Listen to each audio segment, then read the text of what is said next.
টাকা পয়সা থাকলেই নাকি বড়লোক হওয়া যায় না, মনের দিক থেকে বড়লোক হতে পারলে সেই নাকি বড়লোক হন। বাংলাদেশে তো কত বড়লোক আছেন। ক্রিকেটার কিংবা ফুটবলার হিসেবে সেই বড়লোকিতে হামজা চৌধুরীকে কয়জন ছাড়িয়ে যেতে পারলেন, সেই প্রশ্ন এখনই উঠছে।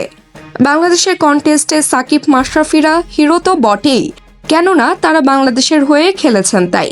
কিন্তু যিনি একটা ম্যাচেও বাংলাদেশের জার্সি পরেননি, সেই হামজা চৌধুরী কি করে হিরো হয়ে গেলেন? আসুন শোনাই সেই গল্প।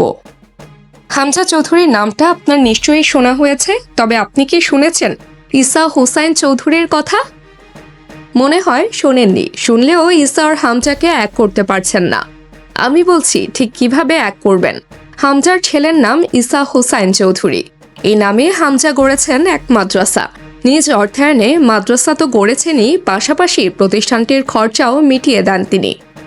শুনে অবাক হবেন, ছেলের নামে মাদ্রাসা করা হলেও প্রতিষ্ঠানটিতে সবচেয়ে বেশি পড়েন ইয়াতিম বাচ্চারা, যাদের মধ্যে কেউ মাকে হারিয়েছেন, কেউ হারিয়েছেন মাথার উপর থাকা বটবৃক্ষ।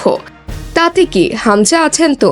স্রষ্টার সৃষ্টির রিজিক বন্টনের নিয়তে দায়িত্ব নিয়েছেন লেস্টার সিটির এই ফুটবলার। না, হামজাকে এখন আর লেস্টার সিটির ফুটবলার বললে মনের খায়েশটা আর মিটছে না। তিনি এখন বাংলাদেশের ফুটবলার, এটা বলতেই বেশি ভালো লাগে। বাংলাদেশের ফুটবলার তো বটেই, সে বাংলাদেশেরই মানুষ। তার প্রিয় বাংলায় তিনি এখন হিরো, যাকে সেলাম ঠুকে আপামর জনতা বলছে, এই তো আমাদের হামজা, এই তো আমাদেরই সন্তান, ভাই, বন্ধু। হামজা চৌধুরী বাংলাদেশ দলের হয়ে খেলবেন, এই গল্প আগেরকার দিনে করা হতো। আর এখন কেবল অপেক্ষা, ঠিক কবে মাঠে নামবেন হামজা।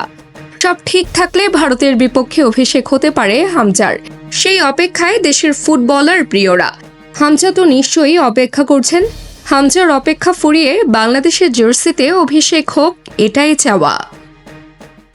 তাবাসসুম হক আনিকা, টেম স্পোর্টস।